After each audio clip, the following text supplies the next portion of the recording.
fabrica el 2% de la producción mundial de petróleo, lo cual es una ecuación que es francamente irresoluble. Pero frente a esto están los que no están ahora en el gobierno, los republicanos, que tienen una idea clara y que ponen encima de la mesa cada 2x3, que es permitir la exploración en las zonas de este país, de Estados Unidos, en las que ahora está prohibido. Escucha, por ejemplo, lo que dice el senador David Vitter. ¿Qué pasa con la producción aquí en Estados Unidos? ¿Qué pasa con las plantas cerradas en el Golfo de México? ¿Qué pasa con otros enormes recursos energéticos que tenemos y que no queremos explorar? ¿Qué pasa con esa producción? Y en ese Golfo de México, el gobernador de Mississippi, Haley Hammond. La política energética de Obama para mí es muy clara: aumentar el precio de la energía para que los estadounidenses usemos menos energía. Cuando cierras el Golfo de México, nuestro volumen de producción decrece. Para mí es una mala política para nuestro país.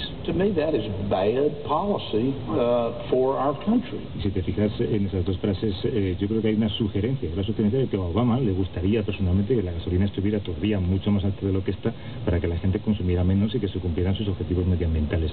Yo creo que eso es una teoría del Tea Party que igual dice, en el mismo sentido, pues que Obama no ha nacido en Hawái sino en Indonesia y no puede ser presidente. No creo que Obama tenga ninguna agenda oculta, pero sí que le gustaría que el precio fuera más caro, ¿no? Sí, ciertamente a Obama le va a costar mucho aplicar la agenda medioambiental, que ha sido extremadamente ambiciosa en origen. Y efectivamente puede haber algún grado de razonabilidad al decir que el costo de utilizar el combustible, si uno lo eleva mucho, va a ser muy probablemente un incentivo para la proliferación de recursos alternativos. Justamente claro, pero hay que tener en cuenta que este país está marcado por las largas distancias. Nosotros, tú estás en Buenos Aires, sí, claro, crecido en Madrid, estamos acostumbrados a coger el autobús, el metro o a tomar otros transportes públicos. Pero aquí, cualquier persona, incluso personas mayores, tienen que coger el coche para cualquier cosa que vayan a hacer, ¿no? Es un poco lo que explicaba Piñón, digamos, ¿no? Ahí hay una diferencia abismal entre las dos sociedades. Y en México, digamos, la situación, Arely, ha llegado a algún tipo de protesta, digamos, se ha manifestado en la inflación, por lo pronto también en México, una ciudad que por otra parte consume mucho combustible. Hasta el momento pues no ha habido un impacto fuerte en la inflación, pues te digo que el avance mensual en el decrease de la gasolina es de 4 centavos para la Magna, que es la que el 90% de los mexicanos consumen, y de 8 centavos para la Premium, que es la de ultra bajo azufre, que es menos contaminante y que pues tampoco demuestra realmente un impacto fuerte en el bolsillo de los mexicanos. Hasta el momento pues sí no hay todavía ningún, a menos de que la Secretaría de Hacienda definitivamente de un momento a otro decida que se amplía este desliz o que van a ser ya no mensuales sino quincenales o semanales, en ese momento sí habría realmente ya algún levantamiento por parte de la opinión pública. Javier, los subsidios que el Estado está otorgando a la compra de combustibles, ¿son muy altos o no son tales? No, no son tales, no son especialmente, no lo son. Lo que sí están siendo, a pesar de lo que está pasando ahora, y eso es una prueba de que la situación, como decía el invitado, el señor Pillón, no es tan mala como parece, lo que sí está pasando es que no se están concediendo más permisos de exploración petrolífera de los que estaban marcados, y aquellas plataformas que quieren explorar, por ejemplo en el Golfo de México, tienen que ajustarse a los nuevos requisitos de seguridad y requisitos medioambientales. Y yo creo que eso, como digo, es un indicio de que las cosas no están tan mal como aparentan. Correcto. Eladio, vuelvo a vos para preguntarte sobre el programa de Rodríguez Zapatero, esos 20 famosos puntos. ¿En qué estamos? Bueno, el programa fue aprobado ya el pasado viernes, pero todavía se están perfilando algunas medidas porque hay ciertas dificultades para ponerlas en marcha. La medida estrella, y que ya se aplica desde este pasado lunes 7 de marzo, es la reducción de la velocidad máxima en autopistas y autovías de 120 km por hora, que era la anterior a 110 km por hora. Una medida muy polémica que, según encuestas, está teniendo el rechazo mayoritario de la población, pero que, según el gobierno, por sí sola permitirá reducir la importación de petróleo en 18 millones de barriles si se aplicase durante un año. De todos modos, es evidente que son conscientes del coste político y su aplicación no va a ser permanente, sino que se hace de forma transitoria hasta 30 de junio. Ahí se hará una evaluación. Si la crisis de África del Norte, mundo árabe, sigue como hasta ahora, el petróleo alto, se prorrogaría, si no, se suspendería. Pero bueno, esta es la medida estrella porque con ella se dice que se puede reducir el consumo de petróleo en España en un 3%, mientras que el conjunto de medidas significarían una reducción del consumo del 5%. En cuanto a los impuestos que decíais antes, para que os hagáis una idea, tenemos aquí la gasolina a 1,32 €. Pues de impuestos son 64 céntimos. céntimos, prácticamente la mitad.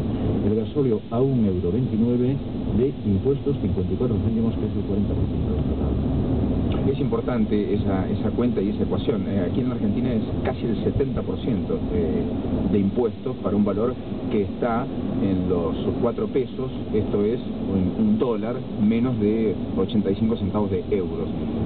¿Cuánto es el componente impositivo, Javier, en los Estados Unidos? ¿Me lo recordás, que Piñón un poco hizo alusión? Y creo que no llega al 15%. No llega al 15%. ¿Y Arelí en México? Igual, no llega al 15%. No llega al 15%. O sea que definitivamente en la Argentina algunas cosas vamos a tener que corregir, pero eso corre por mi cuenta. Bueno, Eladio, lo último que te pido, hablando de Europa y España, toda esta crisis que se ha desenvuelto en el mundo árabe y que, por cierto, tiene consecuencias aún impredecibles, que vos marcabas que particularmente en España tiene un impacto en materia de inflación. ¿El resto de Europa ha tomado medidas como el gobierno de la administración Zapatero, o es una decisión de Zapatero fruto de esa diferencia que vos marcabas del impacto mayor en España que en el resto? Hombre, no tengo un conocimiento pormenorizado, pero yo creo que es básicamente una respuesta española, porque tenemos que pensar que España tiene una dependencia energética del 75%, mientras que la media europea es del 55%. A nosotros prácticamente solo nos supera Italia. Y esto hace que aquí la incidencia de la subida del petróleo esté siendo mucho mayor. Por ejemplo, el ministro de Industria o el propio vicepresidente Rubalcaba han dicho que si el petróleo sube en $10 el barril, el impacto para la economía española sería de 6.000 millones de euros anuales, lo cual es muy fuerte para un país como este. Y tenéis que pensar también que el precio del petróleo ahora mismo en Europa, su referencia, el Brent, está $13-14 por encima del Texas, que es la referencia que utilizáis en Estados Unidos y en América Latina.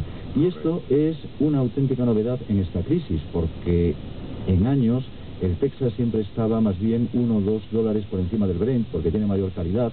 Se dio la vuelta el año pasado, y hay expertos aquí que lo vinculan a toda la crisis del Golfo de México, por el accidente de BP, pero a raíz de esta crisis en el mundo árabe y norteafricano, el Brent se ha disparado en relación con el Texas, y aquí los expertos lo relacionan directamente con el hecho de que los contratos que están firmando los países europeos para suministrarse están siendo a precios más elevados que los que se firman en América. Y es que tenéis que pensar que, por ejemplo, en el caso libio, prácticamente 2/3 de su producción se dirigen a Europa, solo un 5% a Estados Unidos. Así que aquí la necesidad de buscar suministros alternativos es mucho mayor, y eso hace que estén aumentando los precios para cada nuevo contrato que se firma. Absolutamente ilustrativo ha sido Eladio, definitivamente. Javier, muchas gracias por todos los aportes. Javier del Pino, corresponsal de Prisa Radio en Washington. Muchas gracias. Un saludo a la distancia. Arelí Sánchez, muchísimas gracias, especialista de Economía y Finanzas de W Radio en México. Un beso. A ti, Paulino, gracias. Y en España, Eladio Meizoso, especialista en temas de economía, como habrán podido apreciar de la cadena SER allí en los estudios en Madrid. Eladio, el abrazo a la distancia. Un abrazo a todos también.